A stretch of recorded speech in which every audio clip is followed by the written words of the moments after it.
इस संदेश का शीर्षक है अगवापन अगवेपन के 4 सीज भाग 4। इसे सुनकर आशीष पाइए।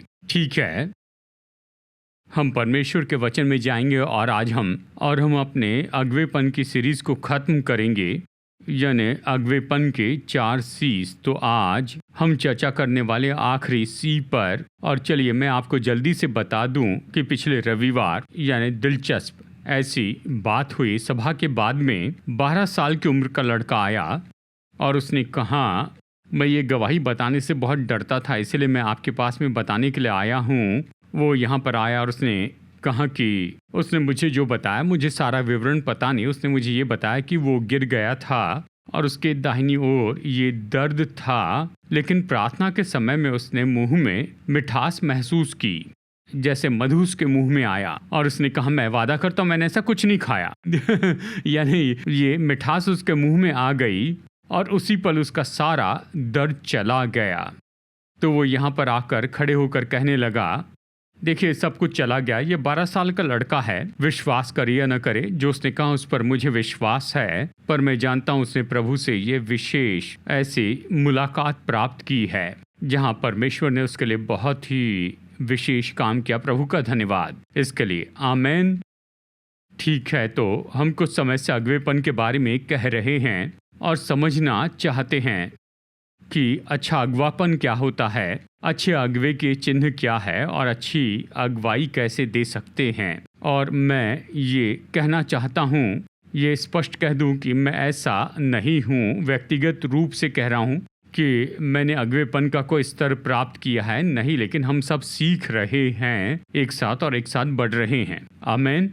तो ये अच्छा है कि हमारे सामने ऐसी तस्वीर हो और कहे कि देखो हम इसके लिए काम करना है और हमें उन्नति करते जाना है। और मैं आपको ये इसलिए नहीं बता रहा हूँ क्योंकि मैंने कुछ हासिल किया है, लेकिन जानते हैं, लेकिन ज़्यादातर इस रवैये से कि देखिए मैं इसके लिए काम कर रहा हूँ और ये मेरी मदद करता है लीडर के रूप में कि मैं निश्चित करूँ कि अच्छा लीडर बनूँ और अच्छी अगुवाई करते चली जाऊँ। तो हमने चर्चा की हम चर्चा कर रहे हैं 4 सीज लीडरशिप के। ये तो हमें एक ढांचा देता है कि हम, यानी जिस पर हम गौर करते जाए और कहें कि अच्छे अगवे होने के लिए और अच्छी अगुवाई करने के लिए ये होना ज़रूरी है।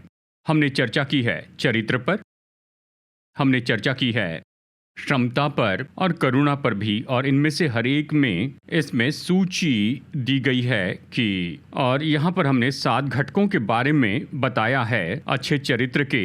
हमने चर्चा की है ईमानदारी, जवाबदेही, समर्पण, साहस, परिश्रम, नम्रता और आदर पर।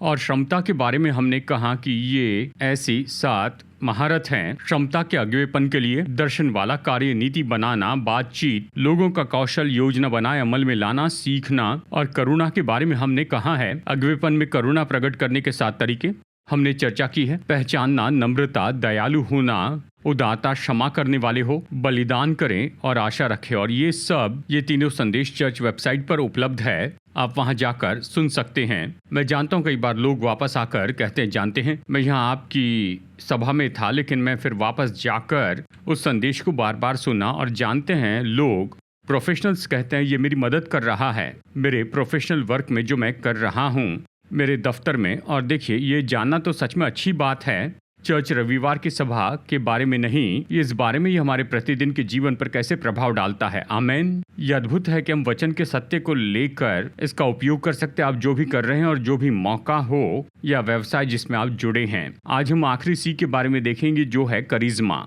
करिश्मा के बारे में कहते हुए हम बता रहे हैं उस प्रभाव के बारे में जो हम लोगों पर डालते हैं, जो प्रभाव आप डाल सकते हैं।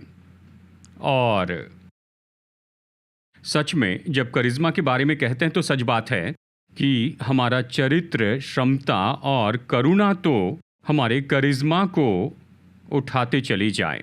ये तो निश्चय ही हमें दे वो प्रभाव, वो पहुंच, ऐसी योग्यता कि हम अगुवाई करें, प्रेरित करें, प्रोत्साहित करें बहुत से लोगों को, यहाँ तक कि उनके चुनाव और निर्णय पर भी प्रभाव डाल सके। तो सही कहे तो हमारा चरित्र, क्षमता और करुणा तो हमें हमारा करिश्मा दे।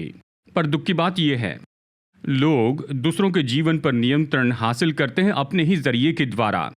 कई बार राजनीतिक सामर्थ्य उपयोग करते या फिर धन और दूसरे तरीके से अपने प्रभाव को दिखाते हैं लोगों के जीवन के ऊपर, और ये तो हमेशा अपने सारे परिणाम में सकारात्मक तो नहीं होता है। सामान्य रूप में कहे तो आप लोग जो मार्केटिंग में हैं, आप जानते हैं कि किसी पर प्रभाव डालने के लिए आपको 3 बातों पर उन्हें छूना पड़ता है। ठीक है, पहला है ई पास, यानी ईमानदारी के क्षेत्र में आपको उन्हें छूना है, यानी सत्य, और फिर है पैथोस यानी भावनात्मक रूप में छूना है, और फिर है लोगोस यानी बुद्धिमत्ता के क्षेत्र में उन्हें छूना है। व्यवहारिक कारणों को तो लोगों को इन 3 पॉइंट्स पर छूना पड़ता है ताकि उन पर सच में प्रभाव डाल सकते हैं। तो मार्केटिंग वो हमेशा इनका उपयोग करती है, चाहे इश्तिहार देना हो, और वो सच में कोशिश करते हैं कि आपको इन 3 स्तर में छू ले ताकि वो आपको अपना प्रोडक्ट खरीदने लगाए या अपनी सेवा दे सके जिस पर वो काम करना चाहते हैं।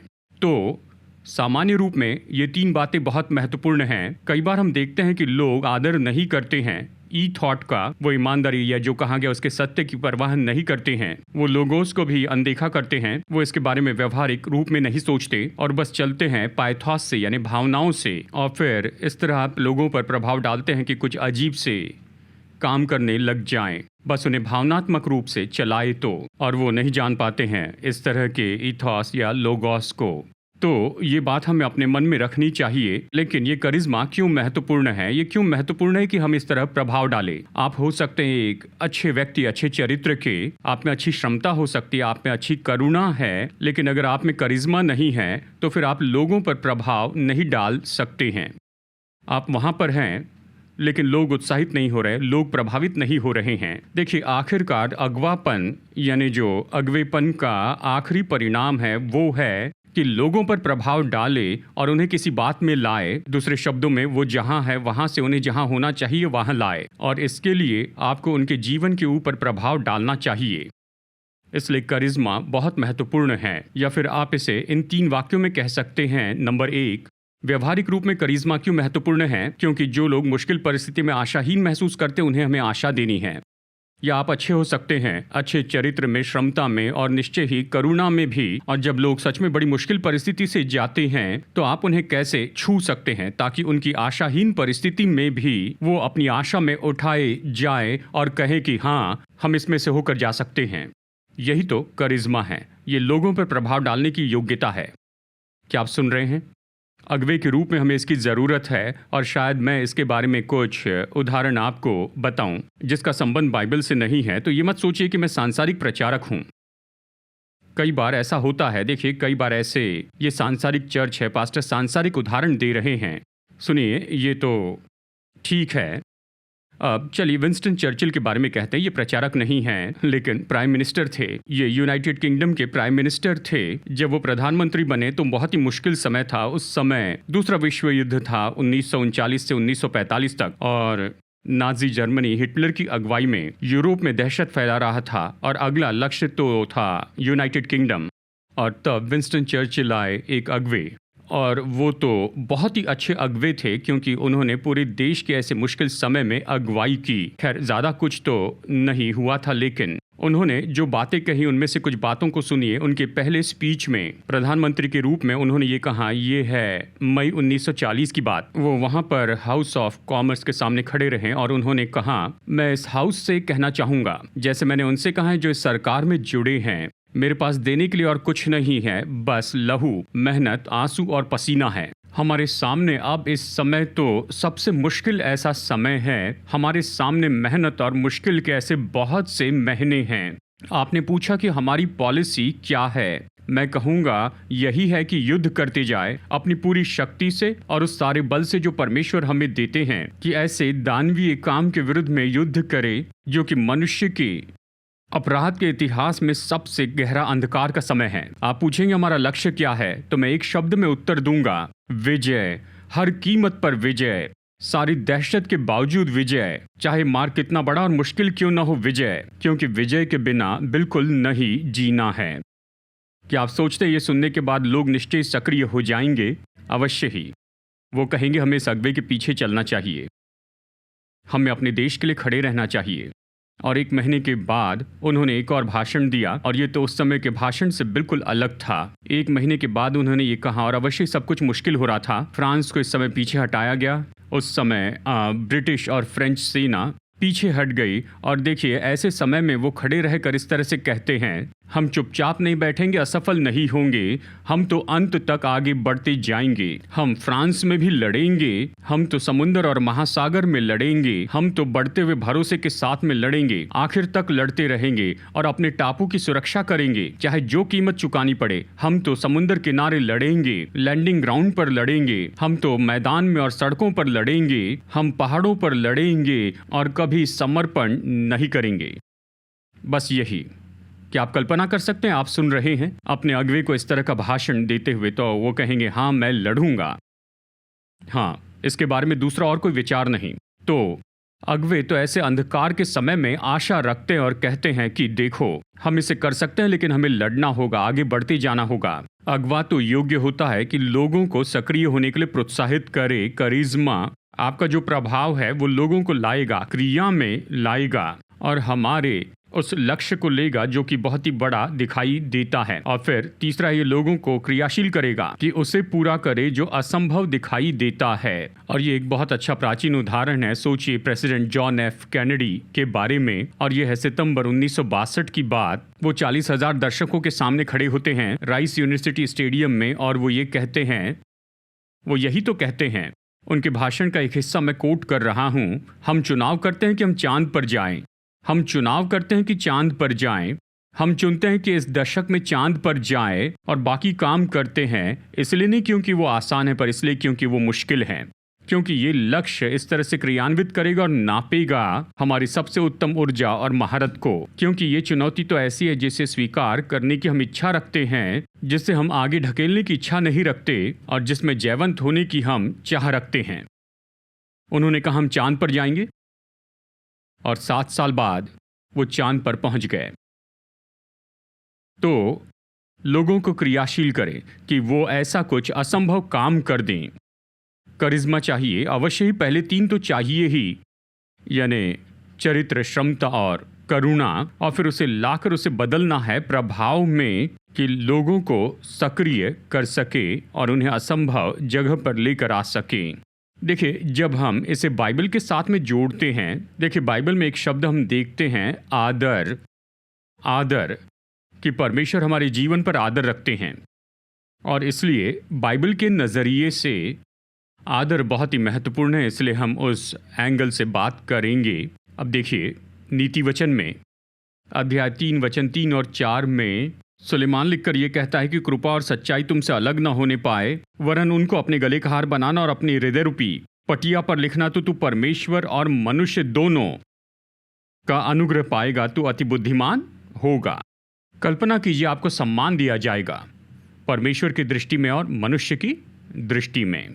वही तो है आदर, कृपा और बड़ा सम्मान। कहता है कृपा और सच्चाई तुझसे अलग ना हो, यानी कृपा में और सच्चाई में चलते जा, कृपा और सच्चाई में चलते जाएं, कृपा और सच्चाई में चलते जाएं। आप कृपा और सम्मान पाएंगे परमेश्वर के सामने और मनुष्य के सामने। हम इसी के बारे में कह रहे हैं। लोग आपको बहुत सम्मान देंगे, आपका आदर करेंगे, सम्मान देंगे, ये तो परमेश्वर से आता है। तो जब करिश्मा होता है और जब आप इसका सही उपयोग करते हैं तो ये लोगों को उभारता है, और अगर इसका गलत उपयोग किया जाए तो ये लोगों का जीवन नाश कर सकता है। अब देखिए, हमें करिश्मा को अच्छे मार्केटिंग और मीडिया के उपयोग से अलग रखना होगा। खास करके हमारे दिनों में जानते हैं, आप तुरंत शोहरत पा सकते हैं, जानते हैं, मीडिया के द्वारा और निश्चय ही यानी दूसरे स्रोतों द्वारा जिन तक हमारी पहुंच है। अब देखिए, इसमें गड़बड़ी में मत आइए। मीडिया हमें बहुत सा प्रभाव देता है, पर बात तो यह है जितनी जल्दी ये आता है उतनी ही जल्दी ये जा सकता है, जबकि करिश्मा बने रहने वाला प्रभाव छोड़ता है लोगों के जीवन पर। हम अभी भी क्यों विंस्टन चर्चिल के बारे में कहते हैं या फिर दूसरे अगुओं के बारे में, उन्होंने बड़ी विरासत छोड़ी है। ये केवल मीडिया के उपयोग के बारे में नहीं था, उससे बढ़कर था। उनका बड़ा प्रभाव था और उन्होंने कुछ किया था, महत्वपूर्ण काम किया, तो इन दोनों में गड़बड़ी में न आए।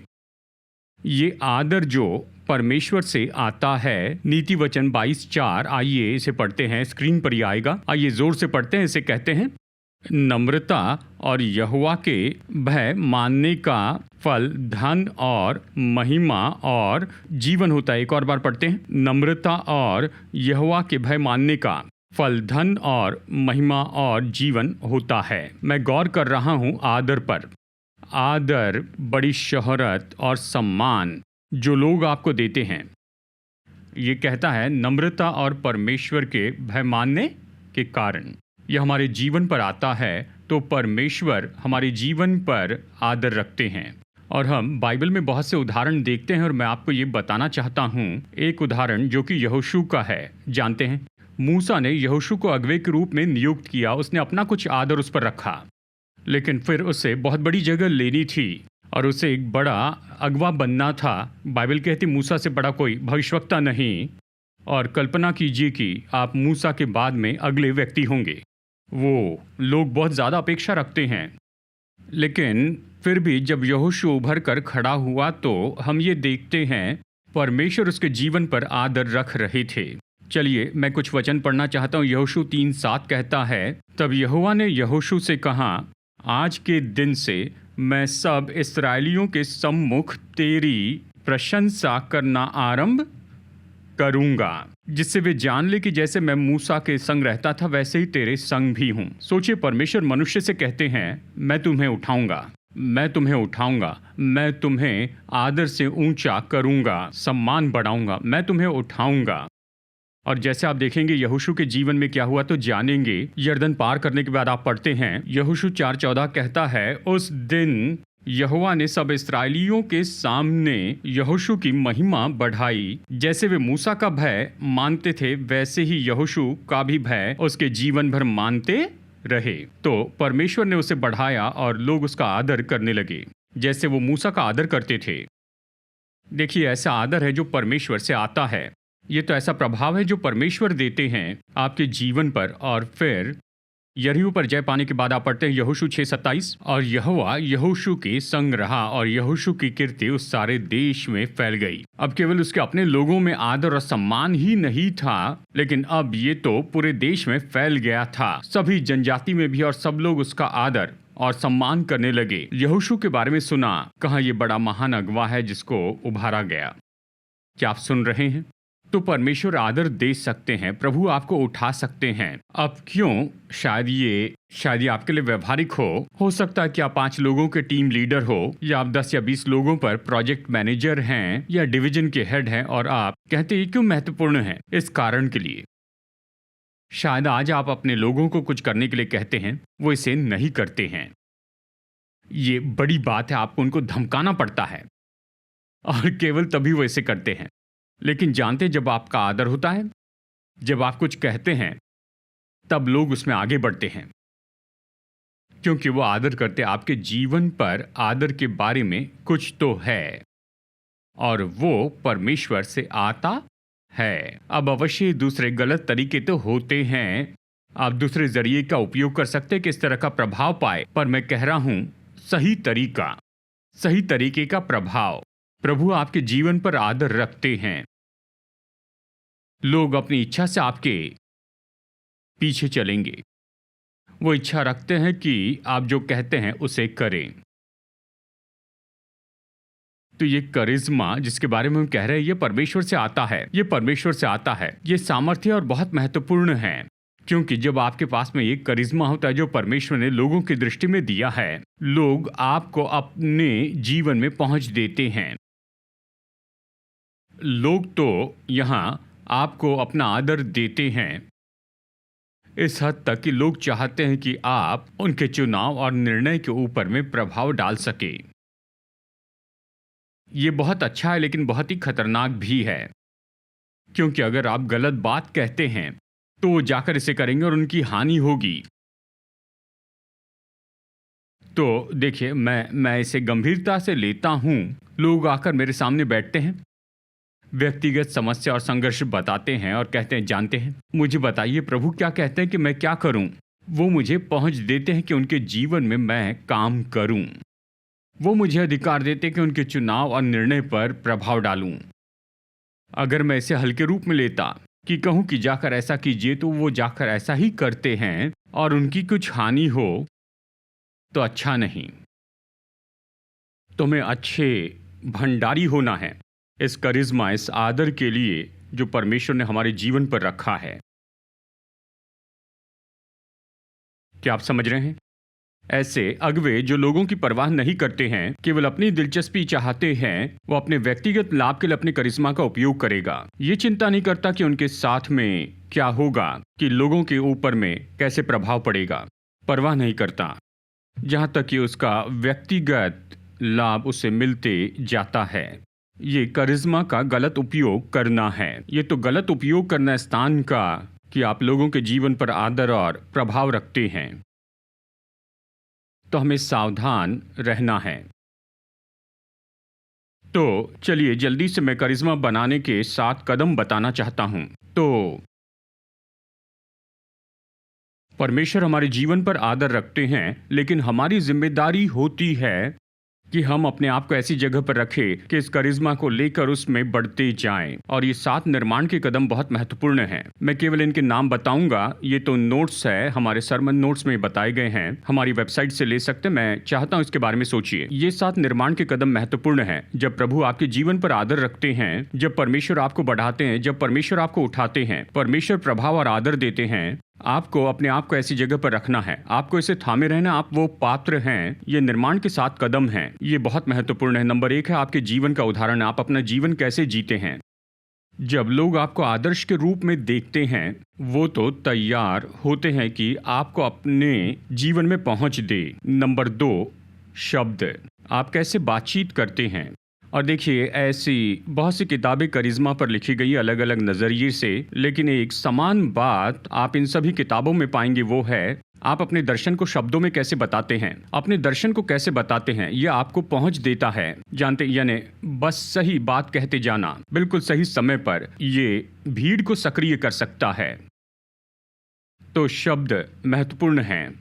अगर आप टीम लीडर हैं तो अपनी टीम से क्या बात करते हैं। आशाहीन परिस्थिति में क्या आप विंस्टन चर्चिल के जैसे हो सकते हैं। ऐसी तस्वीर बनाएं जो उन्हें उठाए और कह सके कि हम इसे कर सकते। अगर आपकी टीम को किसी बहुत बड़े लक्ष्य को हासिल करना है जो असंभव दिखाई देता है, तो क्या आप वहां पर खड़े होकर और इस तरह के शब्द कहें कि हाँ, हम पहाड़ पर पहुंचेंगे, हम इसे करेंगे। आपके शब्द महत्वपूर्ण होते हैं। तीसरी बात है काम। आप क्या हासिल करते हैं, ये भी बहुत महत्वपूर्ण है। लोग आपकी उपलब्धि को देखकर कहेंगे, मैं इनके पीछे जाना चाहूंगा, जो वहां रह चुके हैं, जिन्होंने इसे किया, हासिल किया है, जो उन रुकावटों को पार कर चुके हैं जिन्हें मुझे पार करना होगा ही।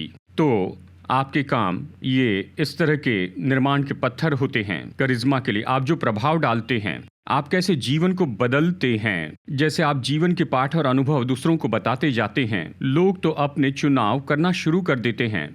आपके जीवन के अनुभव पर उनके निर्णय, मतलब आपका जीवन उन पर प्रभाव डालता है। ये आपके करिश्मा में जोड़ता है जो आप लोगों पर प्रभाव डालते हैं। कुछ और बातें हैं, जैसे निवेश। आप लोगों के जीवन में क्या निवेश कर रहे हैं कि उनकी ज़रूरतें पूरी हो। उनके साथ में जुड़ना, मतलब लोग सक्रिय रूप में आपके साथ बने रहें। व्यक्तिगत रीति से जानने की जरूरत नहीं, पर क्या वो आपके साथ जुड़ सकते हैं, आपकी मानवता से जुड़ सकते हैं, ये महत्वपूर्ण है। करुणा में हमने देखा लोगों को पहचानना, यानी आप लोगों के जीवन में कदम बढ़ाते हैं। और यहाँ करिश्मा में हम कह रहे हैं कि आप उनके साथ में जुड़ जाएं। लोग आपके साथ में जुड़ते हैं, यानी उनके साथ में जुड़ना। जो लोग आपके साथ व्यक्ति के रूप में जुड़ते हैं, ये बहुत महत्वपूर्ण है। फिर है नंबर 7, सामर्थ्य देना। यानी लोग महसूस करते हैं कि आप उन्हें उठा रहे हैं उनके जीवन में। क्या वो सामर्थ्य पा रहे हैं अगुवे के रूप में, टीम लीडर के रूप में। यानी क्या आपके टीम मेंबर सोचते हैं कि वो जो कुछ भी कर रहे हैं उसमें आप उन्हें बेहतर बनाते चले जा रहे हैं, या बस आप उनसे काम करवा रहे हैं। अवश्य ही तनख्वाह के लिए वो अपना काम करेंगे, पर वो सामर्थ्य महसूस करे तो वो आपको अपने जीवन पर ज़्यादा पहुंच और ज़्यादा प्रभाव देंगे। क्या आप समझ रहे हैं? ठीक है, तो इन 7 बनाने के कदम पर गौर कीजिए। मैंने जल्दी में आपको बताया, लेकिन ये बहुत महत्वपूर्ण हैं, यानी करिश्मा के लिए, लोगों पर प्रभाव डालने के लिए। तो चलिए संक्षिप्त में बात करते हैं करिश्मा के सकारात्मक और नकारात्मक उपयोग के बारे में। तो जैसे हमने कहा, करिश्मा का उपयोग कर सकते हैं कि भलाई या फिर बुराई करें। मैं आपको चुनौती देता हूं, जिस जगह पर भी अगवेपन के लिए प्रभु ने आपको रखा है, जो भी प्रभाव का स्तर परमेश्वर ने आपको दिया है, आपको ये चुनाव करना है कि अपने प्रभाव का लोगों की भलाई के लिए उपयोग करते जाएं, कि उन्हें उभारते जाएं। लोगों को नाश करने के लिए अपने प्रभाव का उपयोग मत कीजिए, कभी मत कीजिए। ठीक है, तो ये जानबूझकर हम निर्णय लेते हैं कि हम अपने प्रभाव का उपयोग करेंगे कि लोगों को उभारें। प्रेरित पौलुस को ही देखिए, वो इतना अच्छा प्रेरित था, उसके बहुत से चर्च और लोग थे, प्रभु ने उसके जीवन में महान काम किए थे, और जैसे वो कुरिन्थियों की कलीसिया से व्यवहार कर रहा था, उससे उनमें सुधार लाना था। वो जिन समस्याओं का सामना कर रहे थे उससे निपटना था, और जबकि वो ऐसे कर रहा था, सुनिए वो क्या कहता है। दूसरा कुरिन्थियों 12:19, तुम अभी तक समझ रहे कि हम तुम्हारे सामने प्रत्युत्तर दे रहे, हम तो परमेश्वर को उपस्थित जानकर मसीह में बोलते हैं। और हे प्रियो, सब बातें तुम्हारी उन्नति के लिए ही कहते हैं। इसे गौर से देखिए, हम ये सब तुम्हारी ही उन्नति के लिए करते हैं। कहता है प्रियो, यही हमारा मकसद है, हम इसे तुम्हारी उन्नति के लिए करते हैं। अगला अध्याय, दूसरा कुरिन्थियों अध्याय 13 वचन 10, प्रेरित पौलुस उन्हें लिखता है, इस कारण मैं तुम्हारे पीठ पीछे ये बातें लिखता हूँ कि उपस्थित होकर मुझे उस अधिकार के अनुसार जिसे प्रभु ने बिगाड़ने के लिए नहीं पर बनाने के लिए मुझे दिया है, कड़ाई से कुछ करना न पड़े। वो जानता है, वो अपने अधिकार को पहचानता है, वो जानता है कि उसे कड़ा होना पड़ेगा। इस परिस्थिति में उसे बिल्कुल सटीक होना होगा, उनके साथ कड़ा होना होगा। फिर भी वो कहता है, मैं इसका उपयोग तुम्हारी उन्नति के लिए करना चाहता हूँ, तुम्हें बिगाड़ने के लिए नहीं। तुम्हें उभारना चाहता हूँ, नाश करना नहीं चाहता। इसलिए हमें बहुत बहुत सावधान रहना होगा, ठीक है, कि हमारे करिश्मा का उपयोग करें, कि सकारात्मक रूप में उपयोग करें, गलत उपयोग न करें।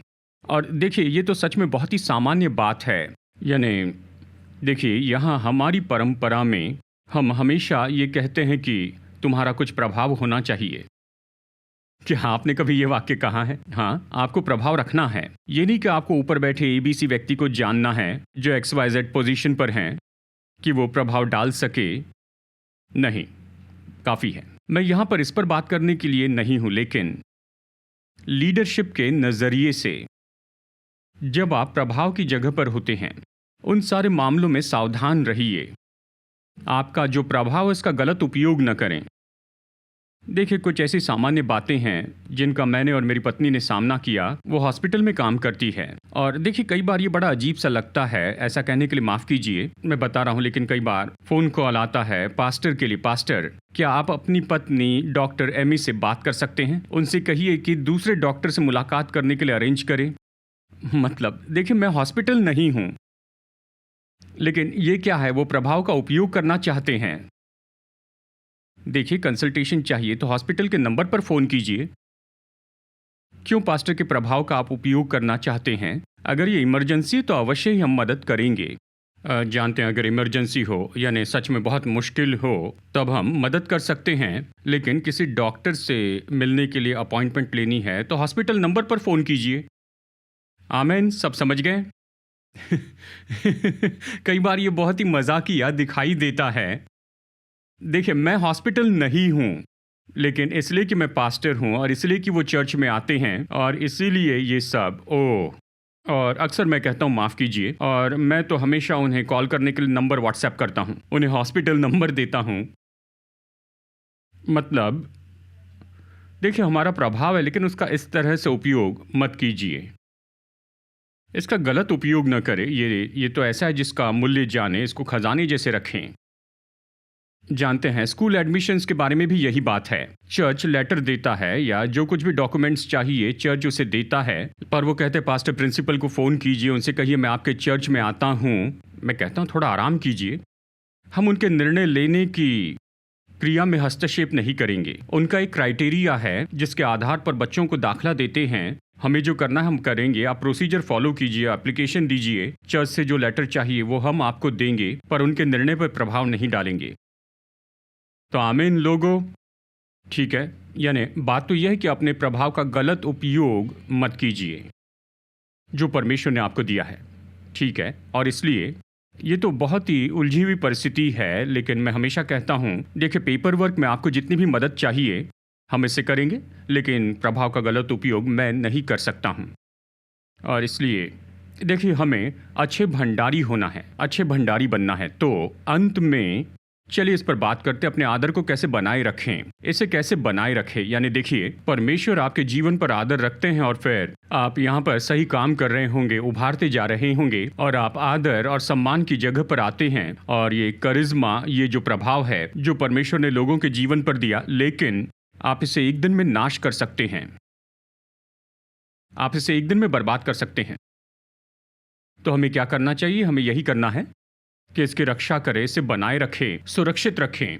इस आदर का मैं आपको ये 3 बातें बताकर रुकना चाहता हूं। उसमें से नंबर 1 है, आप हमेशा निर्णय लीजिए कि प्रभु को प्रसन्न करेंगे। जब आपका आदर परमेश्वर से आता है तो आपको स्तुति के लिए जीना है, जो परमेश्वर से आती है, मनुष्य से नहीं। आमीन। आपको इस पर कोई मोल भाव नहीं करना चाहिए। ये तो ऐसा आदर है जो परमेश्वर ने मेरे जीवन पर रखा है, तो मेरा पहला कर्तव्य है उसके लिए उसे प्रसन्न करना है। मैं लोगों को प्रसन्न करके अपेक्षा नहीं कर सकता कि आदर पाऊं, परमेश्वर और मनुष्य से नहीं। गलातियों 1:10 में पौलुस ये कहता है, यदि मैं अब तक मनुष्य को ही प्रसन्न करता रहता तो मसीह का दास न होता। यदि मैं मनुष्य को प्रसन्न करता तो मैं मसीह का दास न होता। बहुत स्पष्ट है। पहली प्राथमिकता है कि परमेश्वर को प्रसन्न करें, और इस क्रिया में दूसरों को प्रसन्न करते हैं तो ठीक है, पर मनुष्य को प्रसन्न करना प्राथमिकता नहीं। प्राथमिकता यह है कि परमेश्वर को प्रसन्न करें। तो यह आपके मन में स्थापित होना चाहिए, क्योंकि हमेशा इस तरह का तनाव तो होता ही है। आप लोगों को खुश करना चाहते हैं लेकिन समझौता नहीं कर सकते प्रभु को प्रसन्न करने के बारे में। दूसरी बात, परमेश्वर जो हमें आदर देते हैं उसे कैसे बनाए रख सकते हैं, हमें सावधान रहना होगा। हमें स्वार्थ को छोड़कर केवल परमेश्वर को महिमा देनी चाहिए। हमारा उद्देश्य, हमारी प्रेरणा यही हो कि प्रभु, मैं आपको महिमा देना चाहता हूँ। हम जो भी कर रहे हैं, ठीक है, हम सब अलग अलग काम कर रहे हैं, आप जो कुछ भी कर रहे हैं, आपकी प्रेरणा यही हो, मैं केवल परमेश्वर को महिमा देना चाहता हूँ। मैं चाहता हूँ परमेश्वर को ही महिमा मिले। बाइबल 1 कुरिन्थियों 10:31 में कहती है, चाहे जो कुछ करो सब कुछ परमेश्वर की महिमा के लिए करो। प्रभु, मैं चाहता हूँ आप अच्छे दिखें, मैं चाहता हूँ आपका आदर हो, मैं चाहता हूँ लोग आपको ऊंचा उठाए, मैं चाहता हूँ आपके बारे में अच्छा कहे। मेरे जीवन को देखकर चाहते हैं कि प्रभु को महिमा मिले। यूहन्ना 7:18 में यीशु ने बहुत ही सामर्थी वाक्य कहा। उसने कहा, जो अपनी ओर से कुछ कहता है वो अपनी ही बढ़ाई चाहता है, परंतु जो अपने भेजने वाले की बढ़ाई चाहता है वही सच्चा है और उसमें अधर्म नहीं। अगर आप अपने बारे में कहते हैं तो आप अपनी महिमा चाहते हैं, लेकिन उसके बारे में कहते हैं, अगर आप उसकी महिमा चाहते हैं जिसने आपको भेजा, तो आप एक सच्चे गवाह होते हैं। यूहन्ना 7:18। तो आप किसकी महिमा चाहते हैं? अगर हम अपनी ही महिमा चाहते हैं तो आप झूठे गवाह हैं, लेकिन अगर परमेश्वर की महिमा चाहते हैं तो आप सच्चे गवाह हैं। आमीन। कई बार जानते हैं, हम अपनी महिमा के लिए सेवकाई करते हैं, हम बड़ा नाम, बड़ी शोहरत चाहते हैं, ये और वो, ये सब ठीक है, क्योंकि आप झूठे गवाह हैं। झूठे गवाह का मतलब क्या है? मैं यीशु का प्रचार करता हूं, लेकिन आप खुद के लिए यीशु का प्रचार करते हैं। यीशु का प्रचार करते अपने नाम के लिए, अपनी शोहरत के लिए। यीशु ने कहा, जो अपनी ओर से बोलता है वो खुद की महिमा चाहता है। तो हमें सचेत रहना। और फिर नंबर 3, कैसे अपने आदर की सुरक्षा करें? आपको खुद को जांचना होगा। अगुवे के रूप में ये बहुत बड़ी समस्या है, क्योंकि जब परमेश्वर हमें करिश्मा, आदर और लोगों पर प्रभाव देते हैं, तो सामान्य रूप में जो लोग हमारे करिश्मा के नीचे हैं वो कभी आकर हमसे ये नहीं कहेंगे कि हम कुछ गलत कर रहे हैं, क्योंकि वो तो हमारे प्रभाव में होते हैं। एक तो हमारा बहुत आदर करते हैं या फिर हमसे डरते हैं। लेकिन ये समस्या बन जाती है अगुवे के जीवन में, क्योंकि कोई आकर नहीं कहता है तुम जो कर रहे हो वो गलत है। कोई नहीं कहता है, क्योंकि वो उसके करिश्मा में, उसके प्रभाव के नीचे हैं। लेकिन यही तो मुख्य कारण है बहुत से अगुवों के नीचे गिरने का।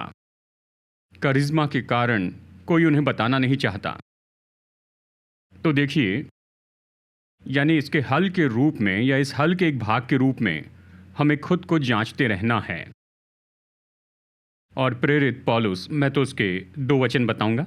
उसके 2 वचनों को यहाँ पर बताना चाहता हूँ। पहला कुरिन्थियों 9:27 में कहता है, मैं अपनी देह को मारता कूटता और वश में लाता हूँ, ऐसा न हो कि औरों को प्रचार करके आप ही किसी रीति से निकम्मा ठहरूं। पौलुस इसके बारे में बहुत सचेत है। कहता है, देखो, कहता है मैं अपने जीवन को जांचता हूँ, क्योंकि इन सभी लोगों को प्रचार करने के बाद में अगर मैं मार्ग भटक जाऊं तो मैं खुद इसके लिए निकम्मा ठहरूंगा। पहला कुरिन्थियों 11:31 में वो कहता है, यदि हम अपने आप को जांचते तो दंड न पाते। कहता है अगर परमेश्वर का न्याय नहीं चाहिए तो सुनिए, खुद को जांचिए। अगर हम खुद को जांचते हैं तो खुद को परमेश्वर के न्याय से बचाते हैं। परमेश्वर आपके पास आने के पहले आप कहते, प्रभु मुझसे निपटिए, तो आप खुद का न्याय करते हैं। क्या आप सुन रहे हैं? तो यही ऐसी बात है जो अगुवे के रूप में हम में ये योग्यता हो कि हम खुद को जांचते चले जाएं, खुद के बारे में सटीक हो। अब ये ऐसी बात है जो मैं खुद करता हूं। मैं अपने आप से कहता हूं कि जिन लोगों की मैं अगुवाई करता हूं उन सब से मुझे खुद को बहुत ऊंचे स्तर पर रखना है। अगर मैं आपसे 5 की अपेक्षा करता हूं तो मैं खुद से 10 की अपेक्षा करता हूं। मुझे खुद को, अपने आप को बहुत ही ऊंचे स्तर पर रखना है। जिनकी मैं अगुवाई करता हूं उनसे ऊंचा। केवल यही तरीका है अगुवे के रूप में आप अपने आदर को सुरक्षित रख सकते। जो प्रभु ने आपको दिया है, आपको उसकी रक्षा करनी है, और इसके लिए बहुत बुद्धि लगती है। जानते हैं, जब दाऊद को उनके देश के हीरो के रूप में माना गया, लोग उसकी स्तुति के गीत गा रहे थे। शाऊल ने 1000 को मारा और दाऊद ने 10,000 को मारा। गोलियत को मारने के बाद हम बार बार देखते हैं, पहला शमूएल अध्याय 18 में हम देखते हैं कि दाऊद ने क्या किया। जब लोग उसके लिए आनंद मना रहे थे, दाऊद अपनी समस्त चाल में बुद्धिमानी दिखाता था। ये तो बहुत बहुत सटीक ऐसा वचन है। वो समस्त चाल में बुद्धिमानी दिखाता था। लोग उत्सव मना रहे थे, ओ दाऊद इतना महान व्यक्ति है, लेकिन वो बुद्धिमानी से और सावधानी से चलता रहा। तो वो इसे हल्के रूप में नहीं ले रहा था। तो उद्देश्य यहाँ पर मुख्य बात है। अगर हम अपने उद्देश्यों की रक्षा करें तो हम अच्छे भंडारी हो सकते हैं उस करिश्मा के, उस आदर और प्रभाव के जो प्रभु हमें देते हैं। कुछ समय बाद हम प्रार्थना करेंगे। तो ये हमें इन संदेशों की सीरीज के अंत में पहुंचाता है। ये तो अगुवेपन के बारे में है। अगुवेपन के ये 4 सी, चरित्र, श्रमता, करुणा और करिश्मा। अब देखिए, मीडिया टीम ने इसे अच्छे ग्राफिक्स में रखा है। हम इसे अपने वेबसाइट पर रखेंगे। आप इसे डाउनलोड करके उपयोग कर सकते हैं। डेस्कटॉप या कंप्यूटर पर लगा सकते हैं, डेस्कटॉप पर या जहाँ चाहे वहाँ, ताकि आप खुद को याद दिला सकें। अगुवेपन के 4 सीज और इनमें से हर एक के अंदर आने वाले 7 दृष्टिकोण, यानी इसके बारे में सोचिए, इस पर मनन कीजिए और देखिए कि आप इन क्षेत्रों में बढ़ सकते हैं। अगुवे के रूप में अपने जीवन में, अपने चरित्र में, हमारे चरित्र में, और अपनी श्रमता में, अपनी करुणा में और अपने करिश्मा में। और एक अगुवे के रूप में हम इन बातों में बढ़ सकते हैं। हम अच्छे अगुवे हो सकते हैं और अच्छा अगुवापन दे सकते हैं। आमीन। तो आइए कुछ पल के लिए खड़े हो जाएं और हम स्तुति के लिए कुछ समय बिताएंगे, प्रार्थना करेंगे और फिर यहाँ से विदा होंगे। अगले रविवार से 2 भागों की सीरीज शुरू करेंगे, दुर्व्यवहार और सदमे के बाद चंगाई। हम इस बात के बारे में सचेत है कि लोग दुर्व्यवहार से, सदमे में से होकर गए, तो उनके लिए चंगाई कैसे पाएं। हम इसे करने वाले हैं 14 तारीख को और फिर 28 तारीख को। इस बीच में एक मेहमान वक्ता होंगे, डॉक्टर पीजी वर्गीस, यहाँ सेवकाई करेंगे। यानी 21 तारीख को वो सेवकाई करेंगे, हमें थोड़ा ब्रेक मिलेगा। लेकिन 14 और 28 तारीख को हम यहाँ चर्चा करेंगे चंगाई पर। दुर्व्यवहार और सदमे के बाद दोस्तों को न्योता दें। शायद कोई इसमें से अपने जीवन में होकर गया होगा, बस उन्हें न्योता दीजिए। देखिए परमेश्वर उनके जीवन में क्या करते हैं। जैसे वो वचन सुनते हैं, प्रभु की उपस्थिति में होते हैं, शायद प्रभु उन्हें छुएंगे, चंगाई देंगे, पुनर्गठित करेंगे, आशा देंगे। तो इसके बारे में सोचिए और फिर किसी को न्योता दीजिए जिसे इसका लाभ हो इन 2 संदेशों को सुनने के द्वारा। और 21 अगस्त को डॉक्टर पीजी वर्गीस यहाँ पर होंगे, जो प्रभु के अद्भुत जन हैं। मिशन में प्रभु ने उनका सामर्थ्य उपयोग किया। वो दिल्ली में स्थित हैं, लेकिन वो 21 तारीख को यहाँ पर सेवा करेंगे। सभा खत्म करने के पहले आइए प्रार्थना करेंगे। अपने जीवन के लिए प्रार्थना कीजिए। कहिए, प्रभु मेरी मदद कीजिए कि मैं अच्छा अगवा बन जाऊं, अगवे के रूप में बेहतर हो जाऊं। जो भी प्रभु ने आपको दिया है, जो भी प्रभाव है, अगवेपन का जो भी स्थान दिया है, परमेश्वर ने आपको ये वरदान दिया है। उसने आपको इसी के लिए बनाया है। उसने आपके चरित्र को बनाने में मदद की। उसने मदद की, आपकी क्षमता को बढ़ाया है, आपकी करुणा का पोषण किया है। और आज हमने सीखा है कि वो हमें भंडारी होने के लिए बुला रहे हैं। उस करिश्मा के, उस प्रभाव के जो उसने दिया, आइए उसके अच्छे भंडारी बने। इसे भलाई के लिए उपयोग करें, परमेश्वर की महिमा और लोगों की भलाई के लिए। आइए कुछ समय के लिए प्रार्थना करें।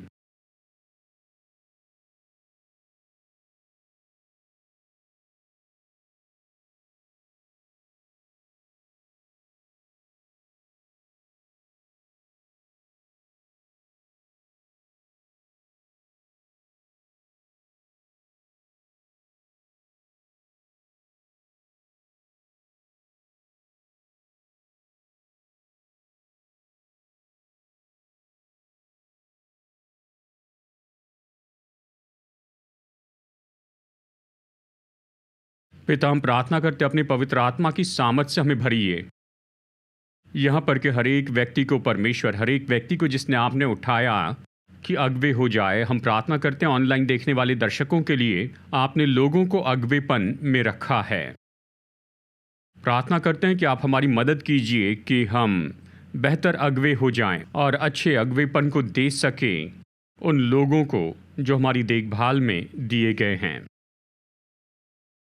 पिता, कि हमारे जीवन के द्वारा और जो प्रभाव आपने हमें दिया है, उसके द्वारा परमेश्वर को महिमा मिले। यीशु ऊंचे पर उठाए जाए और लोगों का जीवन बेहतर हो जाए। हे परमेश्वर, वो बेहतर जगह पर होंगे क्योंकि आपने हमें उनके मध्य में रखा है कि उनकी सेवा करें। उनकी मदद होगी, वो पोषण पाएंगे और ऊंचे स्थानों पर लाए जाएंगे। प्रभु, यहाँ पर उपस्थित लोगों के लिए हम प्रार्थना करते हैं कि आप इनके प्रभाव को बढ़ाते चले जाएं।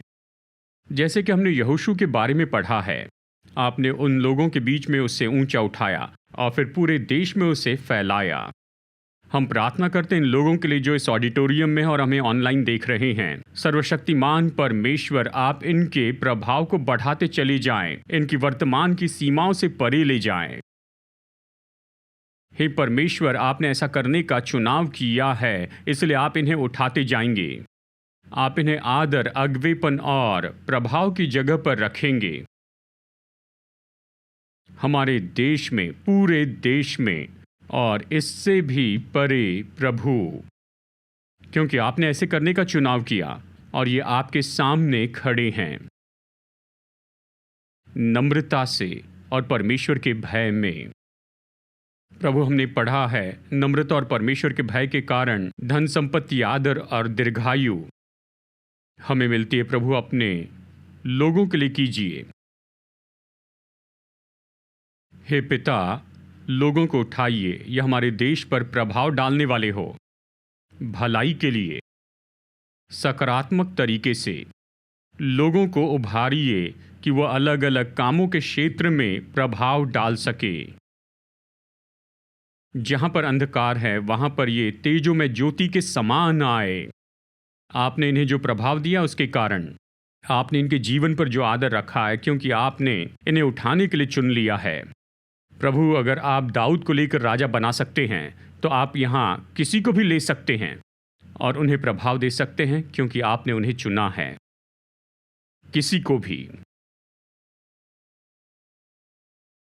जो ऑनलाइन देख रहे हैं उनके लिए प्रार्थना करते हैं इसी समय ये ऐसे लोग हो जाए जो प्रभाव डाले खेलकूद के क्षेत्र में, सरकार में और टेक्नोलॉजी में और हर एक क्षेत्र में ये तेजोमय ज्योति हो जाएं और ये अच्छा प्रभाव डालते जाएं कि जाना ही होगा अंधकार को, भ्रष्टता को, हिंसा और अन्याय को। उन्हें जाना ही होगा, क्योंकि यहाँ पर ऐसे अभिषेक स्त्री और पुरुष आते हैं जिन्हें परमेश्वर ने उभारा है कि अगवे हो जाएं,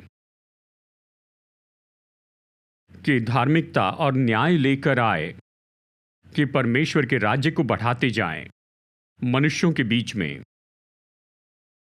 ऐसा अनुग्रह और ऐसा अभिषेक अपने लोगों पर उंडेलिए, ऐसा अभिषेक अपने लोगों पर आप उंडेलिए। स्वर्ग से सामर्थ दीजिए कि ऐसा कर सके, या अपने जीवन में ऐसा होते हुए देखें। धन्यवाद देते हैं पिता, धन्यवाद प्रभु। मैं चाहता हूं कि आप तैयार हो जाएं, क्योंकि मैं केवल ये अच्छे शब्द ही नहीं कह रहा हूं, मैं विश्वास करता हूं कि परमेश्वर इसे कर रहे हैं। मैं विश्वास करता हूं कि परमेश्वर इसे आपके जीवन में करना चाहते हैं। मुझे विश्वास है। खुद की ओर नहीं, परमेश्वर की ओर देखिए।